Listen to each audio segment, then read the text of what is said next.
Pessoal, essa é a última explicação de uma estrutura de repetição de código que é muito comum também de ser encontrado e pode ser bem útil em determinados raciocínios de programação, que é a estrutura do while. Vamos lá? Bom, como eu comentei, pessoal, o while ele é também uma estrutura de repetição.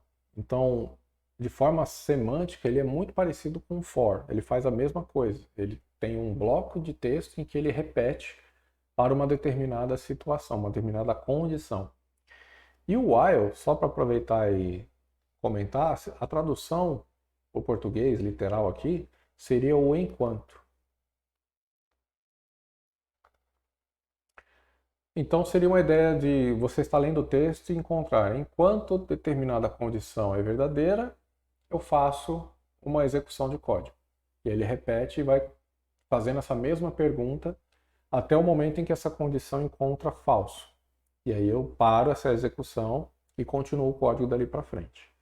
Então, olhando aqui só um exemplo de como a gente estrutura o while, né, para executar, eu tenho a palavra reservada, while, e a minha condição. Lembrando que essa condição, que nem eu comentei, ela vai resultar true, que seria o nosso verdadeiro,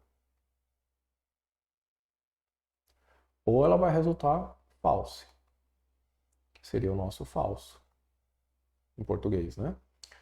Então a ideia é, eu sempre vou ter uma comparação aqui, eu preciso ter uma condição. Se essa condição for verdadeira, eu sigo o código. Se a condição for falsa, eu pulo esse trecho de código, eu não executo o while e sigo em frente, tá bom? Para colocar um exemplo aqui, eu tenho uma definição de um contador e eu coloco a definição dele para zero, certo? Então eu defini uma variável chamada contador e o valor dela é zero. Daí eu chego no while e faço essa pergunta. O contador é menor que 5? Nessa condição, o que vocês encontram? True. Porque 0 é menor que 5, certo?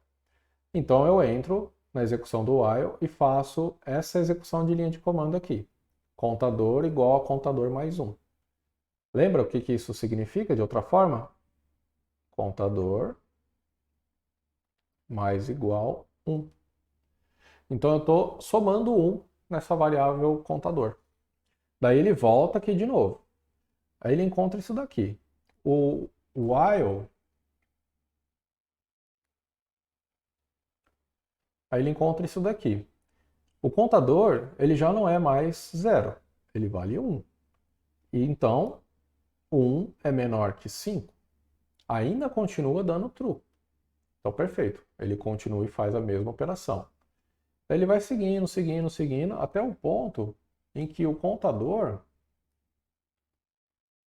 vale 5. Ora, 5 é menor que 5? Menor não é, ele é igual, mas menor não é. Então, essa chamada resulta em false.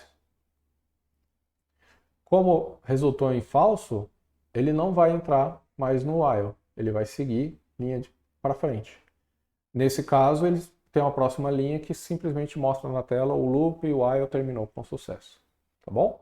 Então, basicamente essa é a ideia de como que se constrói uma estrutura de repetição usando o while.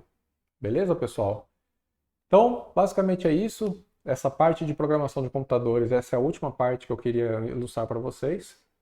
Vamos seguir adiante para fazer a aula prática e colocar esses conhecimentos para consolidar a sua forma de atuação direta, tá? Então você vai conseguir executar essas linhas de comandos e conseguir entender o for, o while, a atribuição de funções e variáveis. Beleza? Pessoal, de qualquer forma, toda a aula vai ter um quiz, tá, de encerramento. Por favor, responda esse quiz, porque ele é importante para poder gerar o certificado no final do curso. E nos vemos na aula prática. Até mais!